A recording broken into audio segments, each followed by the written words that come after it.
देखिए प्यारे बच्चों, अपने रीट सेकंड ग्रेड सभी एग्जाम के लिए छोटी क्लासों के लिए इम्पोर्टेंट है संस्कृत व्याकरण। अपना टॉपिक है वर्ण विचार। देखो, सबसे पहले तो अपने को वर्ण समझना पड़ेगा। वर्ण होता क्या है? देखो, वर्ण का मतलब होता है अक्षर। वर्ण यानी क्या होता है? अक्षर। अक्षर वर्ण वर्णमेव अक्षर है, यानी वर्ण ही क्या होता है? अक्षर होता है। या अब एग्जाम में जिस तरह से प्रश्न बनता है वो बनता है कि भाषा की सबसे छोटी इकाई कहलाती है। भाषा की सबसे छोटी इकाई क्या कहलाती है? वर्ण कहलाती है। समझ में आ गया? भाषा की सबसे छोटी इकाई क्या कहलाती है? वर्ण कहलाती है। इसके बाद में बात करेंगे हम वर्ण दो प्रकार से, यहाँ पर डिवाइडेशन है, स्वर और व्यंजन। स्वर यानी कि स्वर की परिभाषा अपन बिना लिखे समझेंगे इसको, कि जिनका अपना स्वतंत्र उच्चारण होता है वो क्या कहलाते हैं? स्वर। संस्कृत में उन्हीं को कहते हैं अच, और इनकी संख्या कितनी है? 13। वैसे कि वैसे व्यंजन की बात करें, व्यंजनों को बिना स्वर की सहायता के नहीं बोला जा सकता।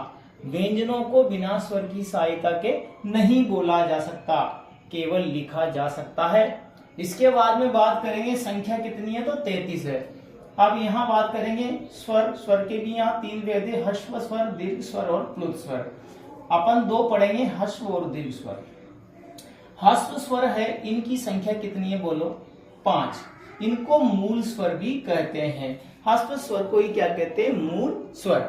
इसके बाद में दीर्घ स्वर।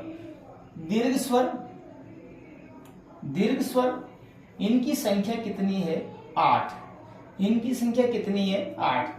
अब मूल स्वर कौन कौन से, तो अपन यहां लिखेंगे अ, ई, उ, री और लृ। ये 5 मूल स्वर हैं, ठीक है, जिनको ह्रस्व स्वर कहते हैं। इनके उच्चारण में एक मात्रा का समय लगता है।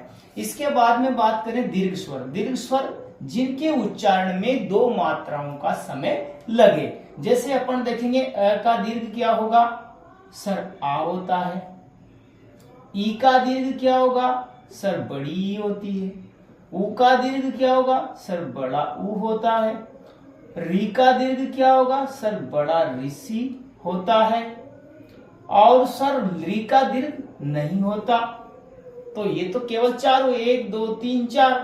अब 4 और कौन से हैं? तो वो है ए, बड़ा ए, फिर ओ और बड़ा ओ। ये हो गए 8। तो ये दीर्घ हो गए। प्लुत स्वर जो है, प्लुत स्वर का मतलब जिनके उच्चारण में 3 मात्राओं का समय लगे। यानी कि कहने का मतलब ये हुआ कि हमारे जो दीर्घ स्वर है, इन्हीं दीर्घ स्वर में आपको भारतीय संख्यांक 3 दिख जाए तो इसका मतलब है कि वो प्लुत स्वर है। जैसे उदाहरण लिखे तो अपन यहां उदाहरण से समझेंगे। ये उदाहरण है, इसका मतलब है कि हम ओ का जो उच्चारण करेंगे उसमें 3 गुना समय लगाएंगे। समझ में आ गया? ओम। इस प्रकार से हम 3 गुना समय लगाएंगे तो ये कौन सा स्वर हो जाएगा? प्लुत स्वर। ठीक है, ये हो गई बात। अब आगे देखेंगे अपन। इसके बाद में है व्यंजन, स्पर्श व्यंजन। स्पर्श व्यंजन, अब स्पर्श व्यंजन संख्या में कितने होते हैं? तो ये होते हैं 25। बोलो कितने होते हैं? 25। अब 25 होते हैं, और सादा तरीके, सिंपल तरीके से अपने को याद रखना है। स्पर्श होते हैं, कहां से कहां तक होते हैं? क से लेकर के म तक। क से लेकर के कहां तक होता है? म तक। ये अपने को ध्यान रखना है। क से लेकर के म तक क्या होते हैं? स्पर्श। कोई कहे कि सर हमें याद नहीं होता, बिल्कुल होगा, क्योंकि स्पर्श का मतलब है छूना, किसी चीज को छूना। तो स्पर्श तो कर रहे हैं, लेकिन कैसे कर रहे हैं? कम। स्पर्श कैसे करते हैं? कम कर रहे हैं, कम। ये ध्यान रखना है अपने को। क से म तक स्पर्श करना है, लेकिन कम करना है, ज्यादा नहीं करना, नहीं झगड़ा हो जाए। तो यहाँ स्पर्श क्या करना है? कम। तो क से म तक। इसके बाद में बात करेंगे अंतःस्थ। अंतःस्थ कितने होते हैं भाई? 4।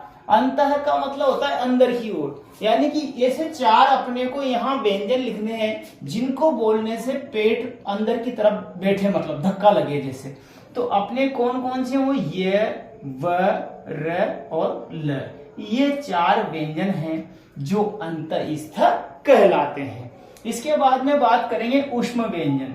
ऊष्म व्यंजन भी कितने होते हैं? 4। ऊष्मा यानी कि गर्म हवा मुंह से बाहर निकले, मतलब बोलने पर। तो देखिए ऐसे हैं ये, जैसे मान लीजिए श, श, श और ह, ये 4 ऊष्म व्यंजन कहलाते हैं। ठीक है, तो अपना स्वर और व्यंजन वाला टॉपिक बिल्कुल शॉर्ट तरीके से अपना कंप्लीट हो चुका है। और अगला टॉपिक अपना रहेगा अपने माहेश्वर सूत्र से रहेगा, है ना। Thank you.